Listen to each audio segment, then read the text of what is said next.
So Shalom, as always, we'll start with something interesting that Rav Yaakov Yisrael Lugassi writes in his book about Shabbat.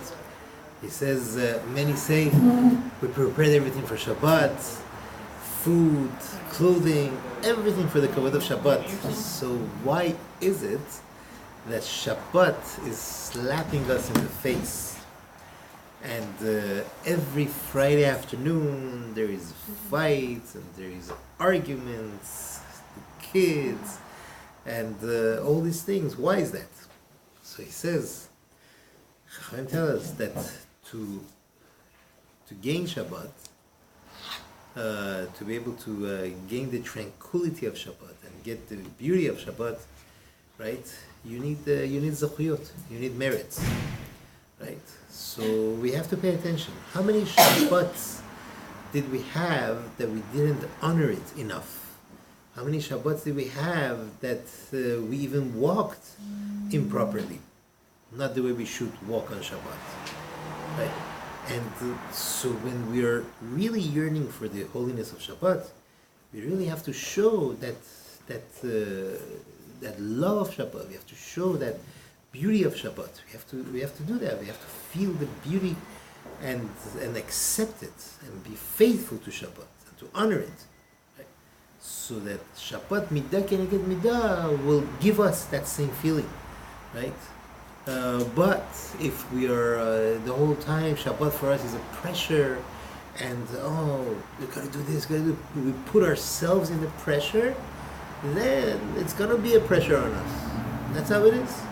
The more you respect it, the more you honor it, the more you are careful not to disrespect Shabbat, and to give it more and more honor, the more Shabbat gives us that feeling also, right? Otherwise, chas v'shalom, as if Shabbat will be angry at us, and we won't have that the pleasantness of Shabbat.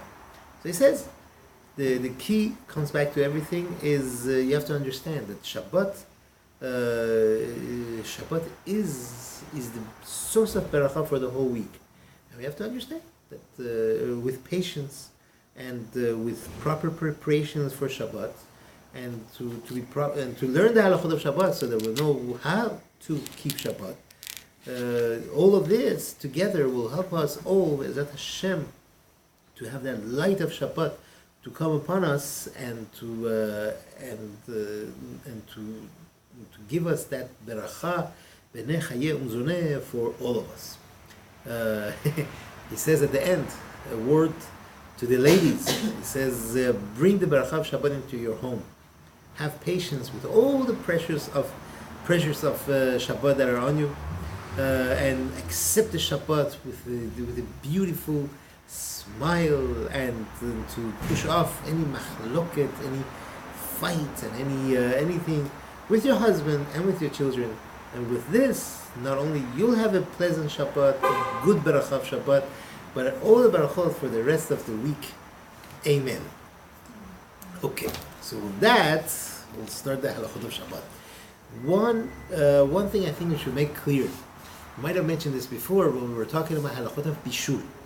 So we said if it's rov, if it's something yavesh, something which is dry, you could, and if it's cold, right, you could go ahead and warm it up on Shabbat using a blech. Everyone remembers. And we said even if this thing is yavesh, it's dry, it's got liquid in it, even if it's less than half liquid, you could still do it. I just want to make it clear. I don't mean to say 49%, 51%. If it's 49% liquid, then it's practically soup, right? It has to be less. It has to be like, we can't give percentage, but certainly 49% is too much. It's too liquid. Vadi himself, would say that's already soup. We're talking about something that's, let's say, a very thick cholet, a very thick choresh, that you get your ladle gets stuck in there. Yeah, I would say that's pretty dry. But more than that, a little bit of gravy, of course, that's fine. We don't say, it's bishul achar bishul in lach, right? Things like that. That's number one. I don't know if you mentioned also about folding napkins in different shapes. Did we mention that? No? Again. We didn't mention it? Oh, good. Good. So we'll get to that. Because Big Pasek Halacha was telling me that, that it's asur. That you cannot, on Shabbat, fold napkins, in beautiful shapes, like shapes of flowers or whatnot, for design for the table on Shabbat. I just found out that the Be'er Moshe says that you're allowed to, there's no boneh, there's no building, there's no construction, you're doing this as a piece of paper. Although, if it's a thick piece of paper like cardboard, and that shape remains, obviously you can't do that on Shabbat. But we're talking about napkins. And a napkin, you straighten it up and it's gone, finished. All that hard work that you did, folding it and shaping it. And Be'er Moshe brings, it says, one who says that it's asur doesn't know the halachot of Shabbat. Yeah, so that's that. And I heard, and I read, in this book he brings from Rabbi Ovadia Yosef, Zecher Tzadik Yivracha, that he said that it is absolutely mutar to do it on Shabbat. So I was glad to see that. I should let him know. I don't remember the last halakha that we learned. Sorry, did you say it's mutar? Did I say it's mutar? I said yes. I said it's mutar. To fold the napkins for Shabbat? Yes. Okay. Now, we were talking about a watch, right? A watch. We don't have it so much. The watches that we have to wind them and so on and so forth. So really, most of our watches are digital, I should say, they work with batteries. So when you want to fix it, you're gonna have to pull the pin out. The moment you pull the pin out, the battery stops working. So that'll stop the electric current from your watch. And on Shabbat, it's not a good idea to do.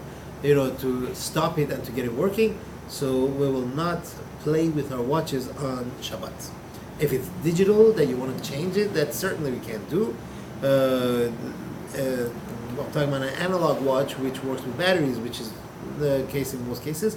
Some very fancy watches now, they work with the movement of your hand. As you move it throughout the day, it winds the watch. That's fine on Shabbat. If your watch is not working, can you still wear it? If your watch is not working, if it's a very nice watch that you just want to show off, and you want to wear it, you can wear it. Otherwise, there's no reason for it.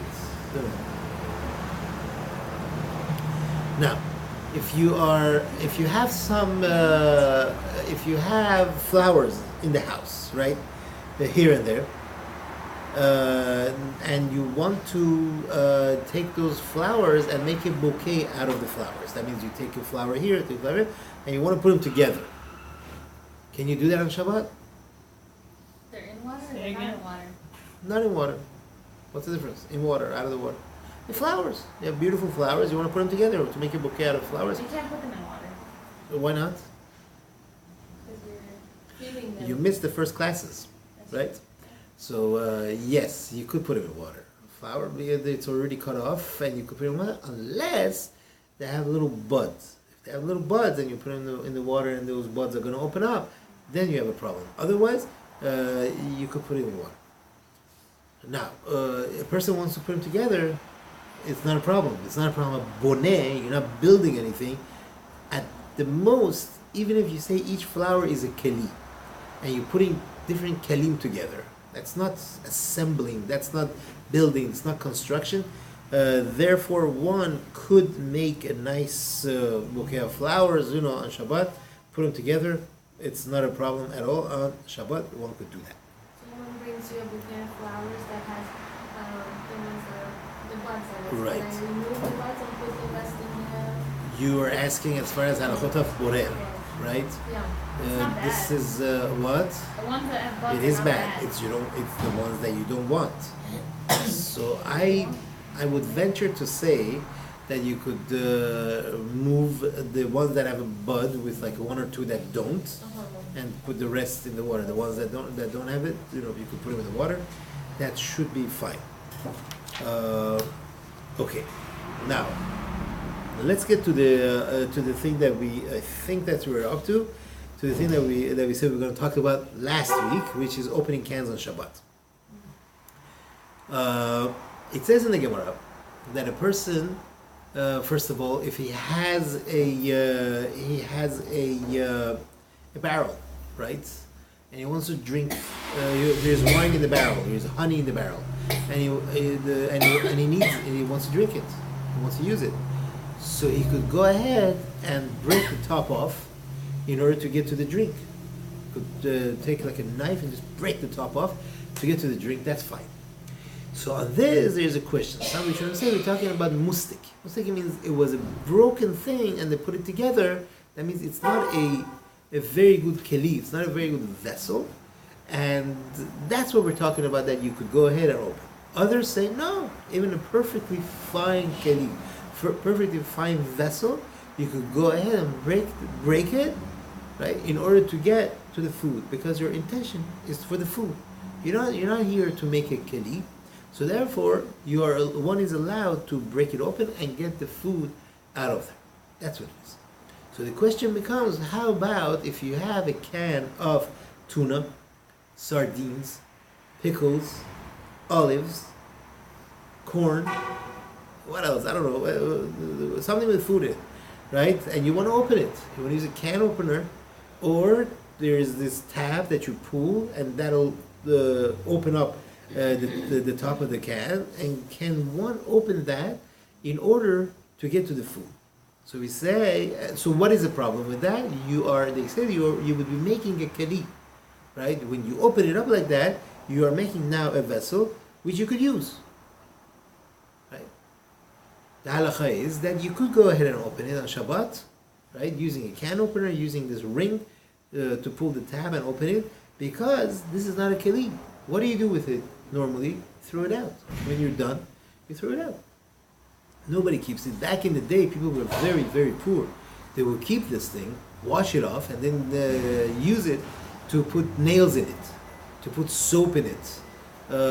Or in Israel, back in the day, not too long ago, they would reuse this to boil eggs in it.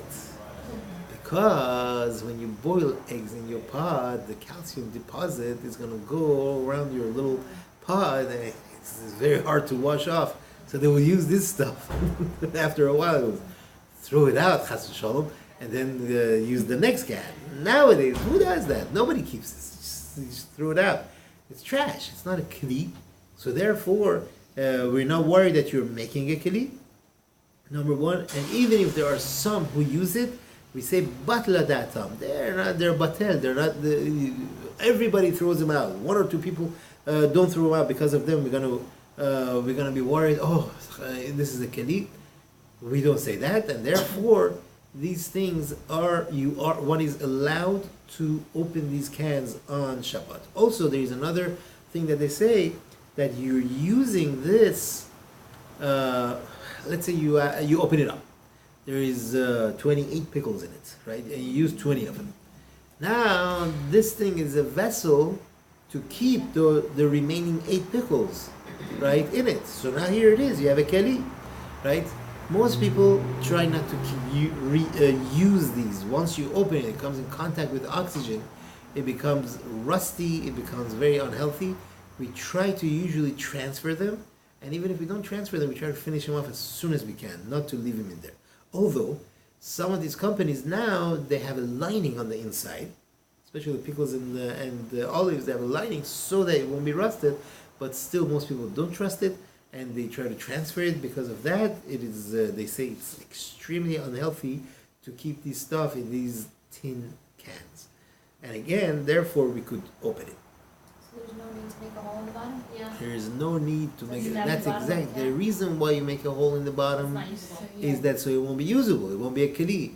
We just got through saying that it's not a keli. Right. We throw it out. Confirming. You could be machmir. If you want to be machmir, by all means, it's Shabbat. Why not? But first, we have to know what Maran says, right? And then take it from there. You want to be machmir? It's fine. You could make a hole on the bottom, on the side, on the top, and all around. No problem. Now, so also, like, let's say you have a soda can, right? There is a ring that you pull up, right? In the older ones, some beer bottles still have that. You pull this ring, and then you pull it up. It creates an opening, right? Nowadays they don't want these little things all over the place. So what do? They make in such a manner that you pull up the tab, and that in turn makes a lever and pushes down another circular opening, and now you have a beautiful opening for this. So someone will say, you're making a petach yafeh, you're making a nice opening. That's a keli. But that keli is not used to put things in it, it's only used to drink it. What's the difference? So they say don't use the can to drink from it because you have now made it into a keli, into a cup. So therefore pour it into a cup and drink from the cup. So they say, other poskim, they say, what are you talking about? The same way you're pouring out into the cup, pour it out into your mouth. It's the same action of taking something out of it. So you didn't solve anything. And again, we go back to what we said. It's not a keli which is chashuv. It's not a vessel which is of importance. And therefore, one could go ahead and open it and use it for, and then throw it out. No problem. They bring big gedolim, Ashkenazi gedolim, even Rav Dayan Fisher. People would be hesitant opening these cans. He says, "Give it to me, I'll open it for you." This is Dayan Fisher. He was Zichron Libracha. He was a huge Dayan in the Badatz of the Charedim in Yerushalayim. Zichron Libracha. And so therefore, that would not be an issue of opening it. Even Rav Shlomo Zalman Auerbach, Zichron Libracha, says, it's not an issue. And there is a lot of Ashkenazi poskim that we could bring besides Maran that says that it's not a problem to open it, and therefore we could open it. Now, older bottles, some wine bottles still are like that. When you open the cap, it's metal, it's tin. You open it, you twist it, and then there is a ring in the bottom of the cap that gets torn off. So a lot of poskim would say, you're making a keli. What's the keli? The keli is this cap. Now the cap that was with the ring, now it's without the ring. Now you have a new cap without that ring. So therefore they would also be hesitant not to use that type of, not to open those cans on, those caps on Shabbat. Later, what they came up with was plastic caps, and these plastic caps also had a ring in the bottom. When you open it, that ring gets separated from the cap. Same idea. The idea there is to show it's like a seal that nobody ever opened it. Look, that ring is still attached. Now that you opened it, this ring came off. Or some of the models, they don't get, the ring doesn't come off, but it gets torn on the side. When you open it, put pressure on it, the sides get slit open, no ring is created. Either way, all of these cases, one is allowed to open these bottles, no problem. Because again, you're not making a keli, right? That ring is really is like a mekalkel. You have the cap, and once you twist it open, and you don't need, there's no difference for you if it had the ring or if it doesn't have the ring. So therefore, one could say that it's not that I'm not using this as a new keli, and therefore Chachamim were never said that it's asur. This type of mekalkel is not asur, and therefore one could go ahead and open these caps. Besides, you don't have an intention that these caps should be a new keli now. Your intention is not that, although you're going to reuse it, but you could have used it with or without the ring. If it had the ring, you could close the bottle, and if it didn't have the ring, you could close the bottom. And for a variety of different reasons that the poskim bring, one could go ahead and open these caps of bottles, and without thinking that it could cause a problem of making a keli. Okay. Now, some champagnes, they have around them this metal, like a wire, right, that holds the cap in there. Just in case this thing is under pressure, the bottle is under pressure, they don't want the cap of the champagne bottle to fly off. So what do? They put a ring around it like a basket, and then what they do is they twist this wire, right, around so it'll hold it tight. Is one allowed to open that or close it on Shabbat? Yes, because it's not you're not making a kli and you're not breaking a kli. And one that takes a look, he sees it's not woven together really. It's just twisted, and it's two separate things, and it's not one thing that you're opening up. And therefore, one would be allowed to unwind it and open it in order to open the champagne bottle. It's not considered making a knot. It's not considered opening a knot. We mentioned this before also in the halachot of kosher, making a knot and opening a knot. Therefore, that would be fine. How about you have plastic bags, right? Plastic bags that contain wafers, chocolates. What else is there? Or packages of matzah or sugar, coffee.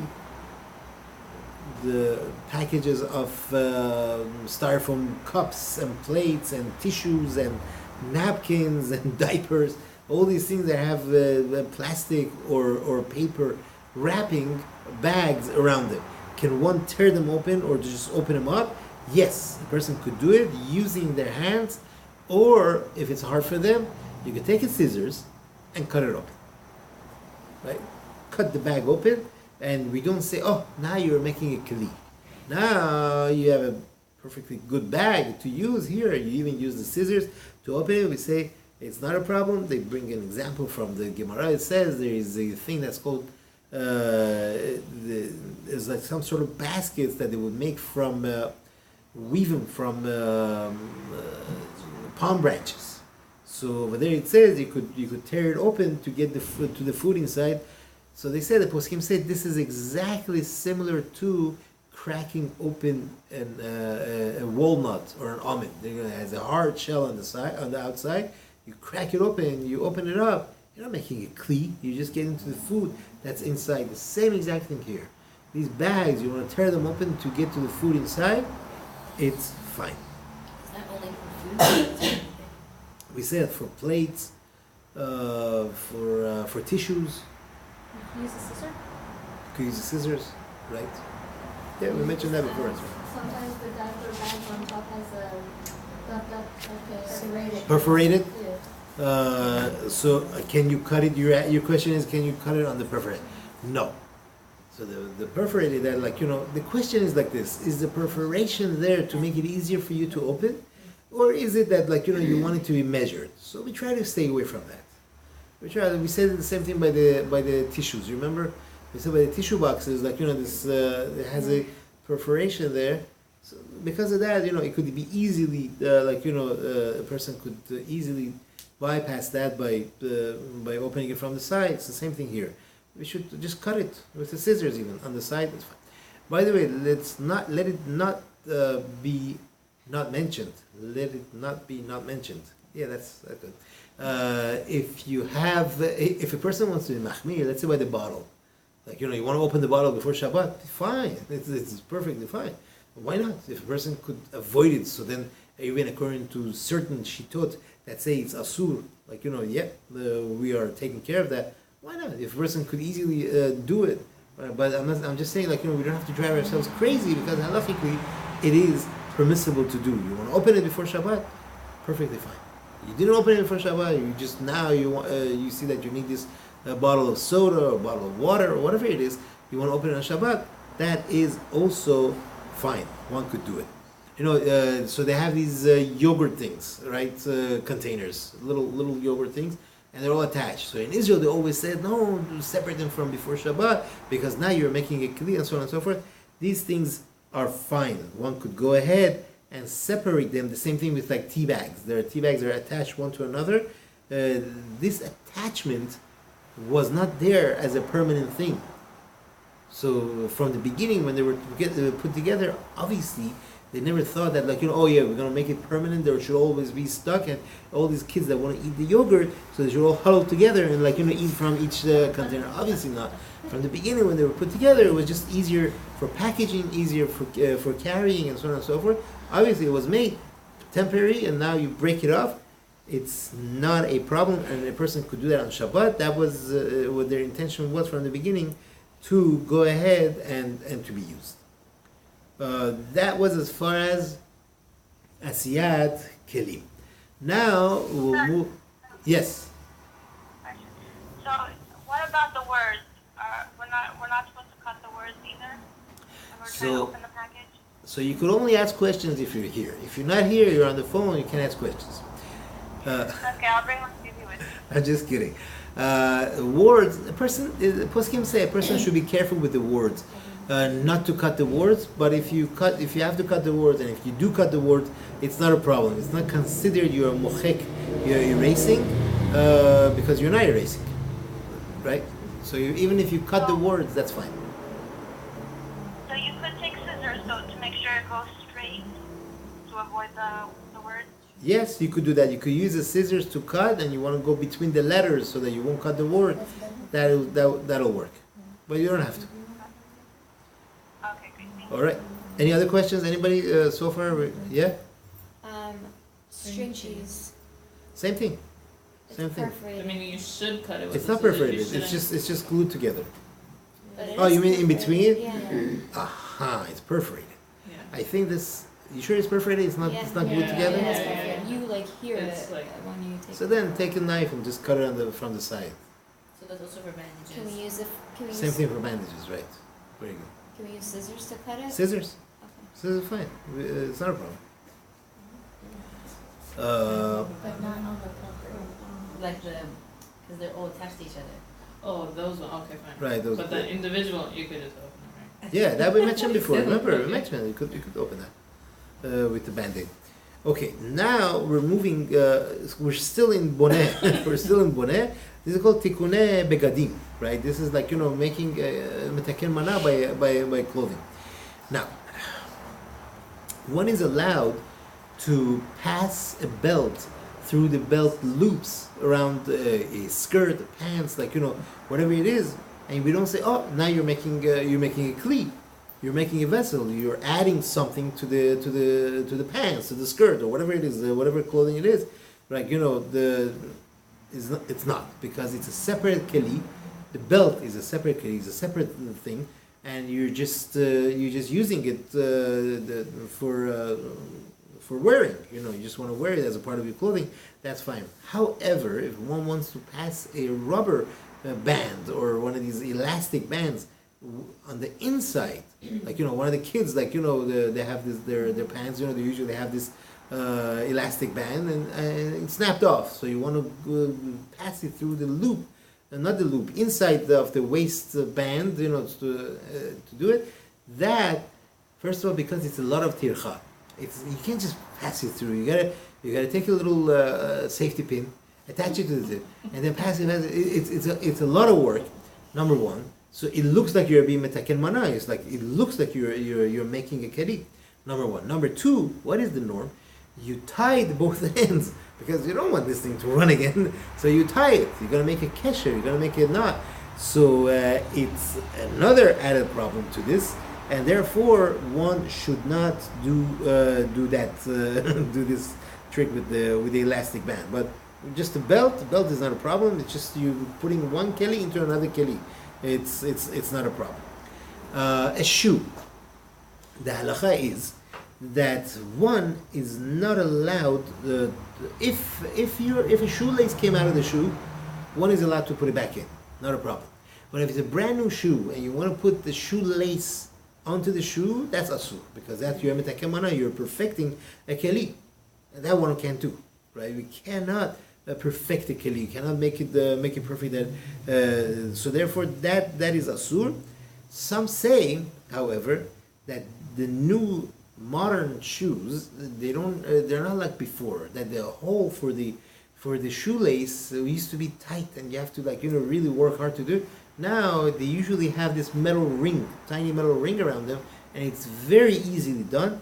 So some say that one is allowed to, even a brand new shoe, to put this shoelace in it. However, whoever wants to be mekel, they have what to rely on even these days. Brand new shoes, if it has those metal rings around them, that would be allowed to do. One could do it, but otherwise, brand new shoe, if it doesn't, especially if it doesn't have those rings, it's absolutely asur to do, because that would be metaken mana. You're perfecting a keli. What about a belt that's like specifically for that, like for a certain skirt or dress, and like you would only wear it if you would close the belt, so that's kind of like But again, that belt, if it belongs to this skirt and it was a part of the skirt, just came out, you just want to put it back in, it's not a problem. Even if it was never in, it's not so much of a work to do, because it's part of this keli, this skirt. So like we say, it's like you're taking a keli and you're putting it into another keli. It's not you're not making a new keli. The whole thing is here that you're making a new keli, and in this case you're not. So therefore one is allowed to. What if the belt buckle fell off? So put it back on. Put the some of them, they have a little snap, and that snap opened up, and again, because this was already a keli and you're just putting it back on, it's not a problem. But if it's you want to switch it, oh yeah, I found this new belt buckle, I'm going to put it on, something new, a person cannot do that. What if a person's hat is too wide and he wants to take tissues and stick them on the inside, so it'll be a snug fit on the head? That's not a problem. You're not making a keli, you're just making it a little tight. That's not a problem. Now we'll talk about. I already talked about the napkins, so I don't have to mention the napkins. That was also in the begadim thing. Now, the tailors, a lot of times nowadays you see less, but they would when they would make a certain garment, back in the day, around the neck they would sew around the neck a piece of cloth, right, to show that this thing was never used. And to remove this on Shabbat, that's asur, because now you're perfecting it. Now, without this was a sign that it was a tag that it was never used. Now that you're removing it, that's absolutely asur, right? That's metaken mana. How about a lot of suits, a lot of jackets, their pockets are sewn. Why do they do that? So that it'll keep the shape of the jacket until you buy it. You buy it off the shelf. Now do whatever you want. But as long as they have it on the shelf, they have it hanging in the rack in the store, they don't want that. They don't want these things open, because it'll sag. 3-4 months this thing is hanging on the rack. With the pocket open, it's gonna sag. It's not gonna look nice. So that's why they sew it up. On Shabbat, one is not allowed to open this sewing, this stitching. Why? Because this is actually perfecting the cloth, the clothing that you just bought. The same token. How about if you have you want to wear a brand new pair of socks, and they're attached together with a string? Is one allowed to cut that string open? Yes. Yes. Why? Because this is not left there to not let it sag or anything. It's just so it won't get lost. That's all. That's the only reason why they have it. They leave it there for temporary, because as soon as you buy it, definitely you're not gonna. I don't think anyone is gonna be able to. What? Even if it's stitched. No, I'm saying the stitching on a suit, everyone's gonna take out. Stitching is there. They want it there for as long as it's on the rack. They want it there so that people will know this was never used. This is just so it won't get lost. The whole idea of this thing is temporary, right? Whereas over there, the temporary. Listen to this beautiful thing. It says by the pocket, right? He sews it up, right, for the clothing, so that the clothing should stay not sagged and to stay in a beautiful shape, right? Now, when you open it up, that is the finishing of this garment, right? Now you're able to use it. But by the socks, right, it's two separate garments, right? Completely separate. The whole reason why they're together is that they won't be lost until the guy sells it. Once he sells it, who cares? Like, you want to keep it on, you want to walk around with two socks sewn together, it's your choice. You know what I'm saying? That's the difference between these two cases. So this, Le'ezrat Hashem, will conclude. I mean, obviously there's a lot more, but we just, whatever is related to our discussions, as far as Melacha of boneh, which was pretty... Right, so let's say like a man buys a new like white shirt. Right. Then open up that